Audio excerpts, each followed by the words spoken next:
माझं म्हणणं आहे की सुजाताताईंनाच बोलू द्या. सर्वांना जय महाराष्ट्र. मी 30 जानेवारीला शिंदे गटामध्ये प्रवेश केला होता. त्याच्यानंतर जवळजवळ आज 5 महिने झाले आणि ती माझी फार मोठी चूक होती. कारण ओरिजिनल शिवसेना आणि जी उद्धव साहेबांची शिवसेना आहे ती आपली मातोश्रीच आहे, हे सगळ्यांनी लक्षात ठेवावं. कारण जे अनुभव मला या 4-5 महिन्यात आले, माझ्याबरोबर सर्व महिला आघाडी, महिला शाखा संघटक श्रुती परब आणि सर्वच जण आमचे 2-4-5 जेंट्स सुद्धा आहेत, हे सुद्धा सगळेजण आले. मला कुठल्याही प्रकारचं आमिष वगैरे काही दिलं नाहीये, त्यामुळे मी त्यांची निंदी नाहीये. मी स्वतःहून काही कारणास्तव म्हणजे माझ्या रागावर माझा कंट्रोल झाला नाही. कारण वयाच्या 10व्या वर्षापासून मी शिवसेनेचं काम करते आणि आज आपल्या विभागामध्ये सुद्धा गटप्रमुखापासून ते विभाग संघटक हे मला सर्व मातोश्रीमुळेच आज मला सगळ्या या पदापर्यंत मी पोहोचली. जसं जसं काम केलं तसं तसं आपण पुढे पुढे गेलो आणि आज मला मातोश्रीचा पूर्ण सपोर्ट होता. त्यामुळे मी हे एवढे वर्ष काम करू शकली. जवळजवळ 35 वर्ष मी संघटनेचं काम केलेलं आहे. पण हे जे शिंदे गट जो आहे आणि लोक कुठल्या आमिषाला बळी पडून तिथे जातात हे मला काही कळत नाहीये. मला 4 महिन्यातच लगेच असा अनुभव आला का इथे राहणं शक्यच नाही. मला काही रात्र झोप लागत नव्हती. तर मी कधी जाते, कधी साहेबांशी बोलते, कधी वहिनींशी कॉन्टॅक्ट करते. माझ्या रात्रभर डोक्यामध्ये तेच फिरत राहायचं तर आपण फार मोठी चूक केलेली आहे. हे सगळा देखावा आहे आणि हे सगळे जे नगरसेवक आता घेतायत पैसे देऊन 2 करोड 3 करोड असं लोक बोलतायत. आम्ही स्वतः डोळ्यांनी मी काही बघितलेलं नाहीये. पण हे जे पैसे घेऊन लोक जात आहेत त्यांनाही नक्कीच तिथे पश्चाताप होतोय. आणि काही पदाधिकारी माझ्याशी तर बोललेत. उदाहरणार्थ विभाग क्रमांक 2 चारकोप कांदिवली आणि मालाड या तिन्ही विधानसभेमध्ये मला 22 शाखांच्या मीटिंग घ्यायला लावलेल्या. ही गोष्ट सांगण्यासारखीच आहे. त्या 22 शाखांमध्ये ज्यावेळेस मी मीटिंग घेतल्या तिथे एकही शाखा प्रमुख व्यवस्थित नाही, एकही शाखा नाही, गटप्रमुख नाही, उपशाखा प्रमुख नाही, म्हणजे कोणाचा ताळमेळ नाही. शिंदे गटामध्ये कोणाशी ताळमेळ नाहीये. कारण तिथे अंधधुंदी कारभार चाललेला आहे.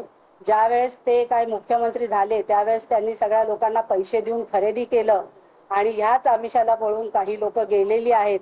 पण नक्कीच आता तिथल्या बऱ्याच लोकांना पश्चाताप होतोय. कारण स्वतः ते शिंदे कोणाकडेही बघत नाहीयेत. हे जे मधले जे एजंट आहेत त्यांनीच फसवलं, मलाही त्यांनी फसवलं असं मी जाहीर इथे सांगते.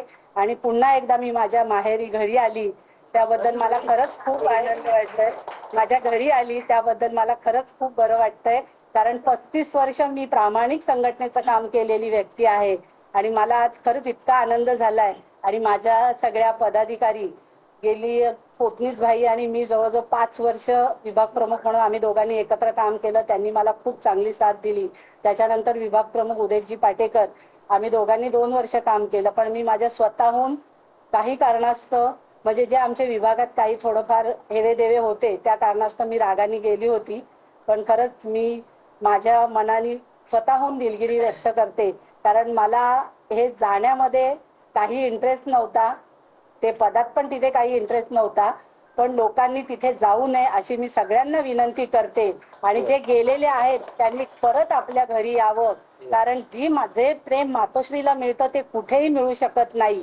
मला वहिनींनी 2 दिवसामध्ये इतकं म्हणजे माझ्याशी बोलल्या ना तर मला इतकं बरं वाटलं तर मी 2 रात्र एवढी शांत झोपली. म्हणजे साहेबांसारखीच जागा आज वहिनी आपल्या चालवत आहेत आणि वहिनींनी मला एवढं सांभाळून घेतलं त्याबद्दल वहिनींचं पण खूप खूप आभार. आणि साहेब तर आपले सगळ्यांनाच माहितीये. बाहेर लोक बोलतात उद्धव साहेबांसारखा माणूस कोणी नाही. खरंच लोक बाहेर बोलतात आणि उद्धव साहेबांसारखी खरंच कोणतीच व्यक्ती अशी होऊ शकत नाही. मुख्यमंत्री असताना तर त्यांनी खूप चांगलंच केलेलं आहे. पण आताही साहेब एवढे सगळे नगरसेवक निघून जात आहेत पण साहेब त्यांच्या जागेवर ठाम आहेत. आणि आजही त्यांना वाटतं आपली शिवसेना ही मोठी होणार आणि नक्कीच शिवसेना मोठी होणार. धनुष्यबाण आपल्याला मिळो न मिळो पण आपली शिवसेना आपण सगळ्यांनी मिळून आपण मोठी करूया. साहेब मला जो आदेश देतील, जी काही सूचना देतील त्याचं मी नक्कीच साहेब पालन करेल. आपण जी जबाबदारी मला द्याल ती मी स्वीकारेल. एवढंच बोलते आणि इथेच थांबते.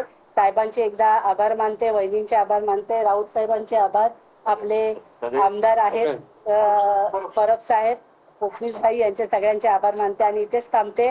जय हिंद, जय महाराष्ट्र. उद्धव साहेब आगे बढो. उद्धव साहेब आगे बढो. चला.